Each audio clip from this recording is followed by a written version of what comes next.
नमस्कार दोस्तों। Daily routine for a sharp brain यानी सही दिनचर्या से हम दिमाग को कैसे तेज, केंद्रित और रचनात्मक बना सकते हैं, कैसे फोकस कर सकते हैं ज़्यादा से ज़्यादा। तो दिमाग तेज होना किसी जन्मजात प्रतिभा का परिणाम नहीं है। यह रोज़मर्रा की आदतों, सोच और जीवन शैली पर निर्भर करता है।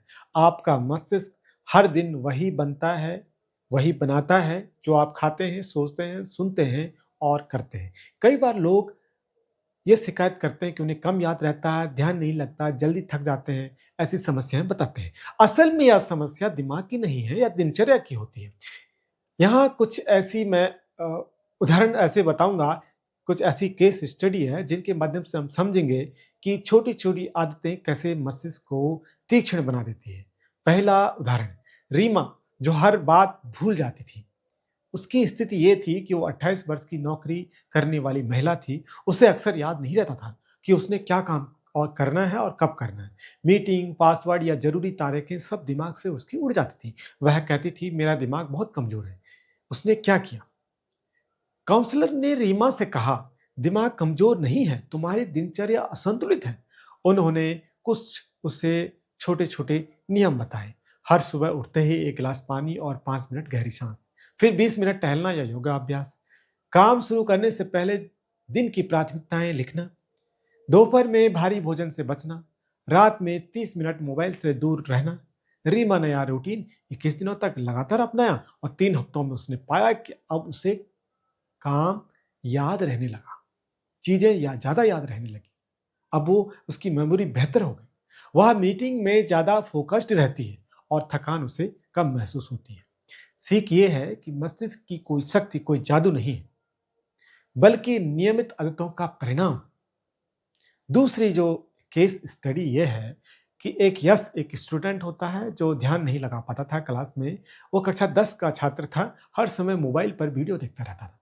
पढ़ाई में उसका ध्यान 10 मिनट से ज़्यादा नहीं टिकता था। माँ ने उससे कहा कि पढ़ाई शुरू करते ही उसका मन भटक जाता है। समस्या की जड़ ये थी कि उसका दिमाग ओवर स्टिमुलेटेड था। लगातार स्क्रीन और शॉर्ट वीडियो ने उसके दिमाग की फोकस क्षमता को घटा दिया था। टीचर ने यश के लिए एक नया ब्रेन फ्रेंडली रूटीन बनाया। रूटीन कुछ इस प्रकार से था।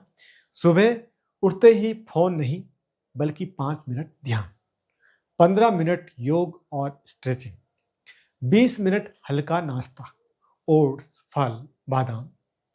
पढ़ाई का समय प्रोमोडोर टेक्निक, 25 मिनट पढ़ाई और 5 मिनट का ब्रेक। हर विषय के बाद 2 मिनट उस विषय को दोहराना। शाम को 30 मिनट बाहर खेलना, डिजिटल कोई डिजिटल डिवाइस यूज़ नहीं करनी। फिर होमवर्क करना और रात को सोने से 1 घंटा पहले स्क्रीन बंद कर देना। डायरी में दिन की 3 अच्छी बातें लिखना। परिणाम ये हुआ कि केवल 4 सप्ताह में यश का ध्यान 10 मिनट से बढ़कर 45 मिनट तक पहुंच गया। उसने परीक्षा में 85% अंक हासिल किए। ये उदाहरण हो सकते हैं, ये कोई भी इनमें से हो सकता है। फोकस कोई प्राकृतिक प्रतिभा नहीं, यह आदत है। अगर आप ध्यान भटकाने वाले स्रोत से अपना ध्यान हटाएं, तो आपका दिमाग खुद ही एकाग्र होने लगता है। अगला उदाहरण यह है कि राजेश ऑफिस में थक जाने वाला एक व्यक्ति था।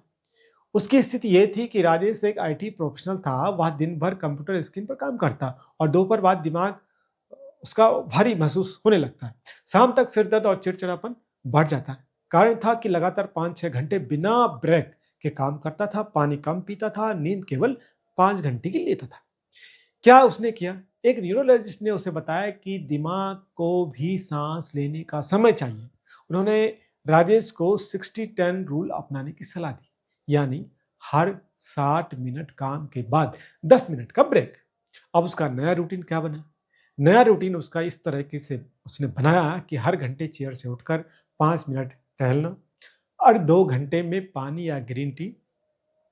तीसरी बात, दोपहर के भोजन के बाद 10 मिनट आंखें बंद करके सांसों पर ध्यान और रात को 7 घंटे की नींद जरूरी। परिणाम ये निकले कि 2 हफ्तों में सर दर्द गायब हो गया और दिमाग की कार्य क्षमता पहले से दुगुनी हो गई।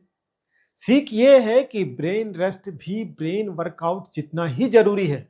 अगर आप मस्तिष्क को आराम नहीं दोगे, अगर आप मस्तिष्क को आराम नहीं देंगे तो उसकी शक्ति घट जाएगी। दैनिक आदतें जो हर किसी के लिए मददगार साबित हो सकती हैं। पहला है हाइड्रेशन, यानी पानी पीना। दिमाग 75% पानी से बना है। पानी की कमी से ध्यान और याददाश्त घटती है।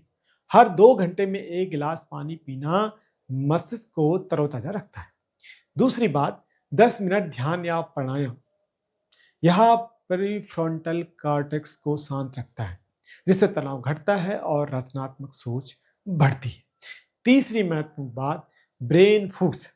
बादाम, अखरोट, अंडे, ओट्स, हरी सब्जियां और डार्क चॉकलेट मस्तिष्क की स्मरण शक्ति को सक्रिय रखते हैं। तो इस तरह से हम मस्तिष्क को एक्टिव बना सकते हैं। चौथी महत्वपूर्ण बात है पढ़ाई या पढ़ने की आदत। हर दिन 10 से 15 मिनट किताब या लेख पढ़ना मस्तिष्क की भाषा और विश्लेषण क्षमता को बढ़ाता है। तो ये इस तरीके से ये भी एक मददगार साबित हो सकता है। अगली महत्वपूर्ण बात है स्क्रीन डिटॉक्स। हर दिन कम से कम 2 घंटे बिना स्क्रीन के बिताना बहुत जरूरी है। स्क्रीन की रोशनी मेलाटोनिन कम करती है, जो नींद और ध्यान दोनों को बिगाड़ती है। अगली महत्वपूर्ण बात है गहरी नींद। नींद के दौरान मस्तिष्क जानकारी को व्यवस्थित करता है। नींद के दौरान जानकारी को व्यवस्थित करता है। कम नींद का क्या मतलब हो सकता है? कम नींद का मतलब है कम याददाश्त। कम नींद का मतलब है कम ऊर्जा और ज्यादा तनाव।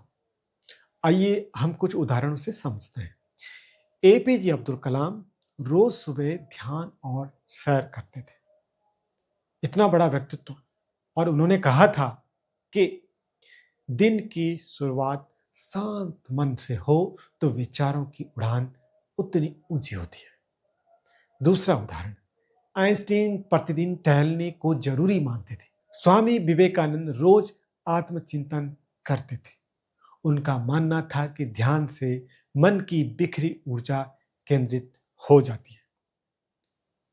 और निष्कर्षता आज की इस वीडियो में मैं ये कहना चाहूंगा कि एक तेज दिमाग किसी किताब, कोई की गोली, दवाई की गोलियां या गुरु से नहीं बनता। यह रोजमर्रा की संतुलित दिनचर्या, नींद, व्यायाम और आत्म अनुशासन से बनता है। रीमा, यश और राजेश तीनों की समस्याएं अलग अलग थी, पर समाधान एक ही था, स्मार्ट आदतें। जो अपने दिन का मालिक है वही अपने दिमाग का राजा है। थैंक यू दोस्तों, चैनल पर नए हैं तो सब्सक्राइब करना न भूलें। नमस्कार।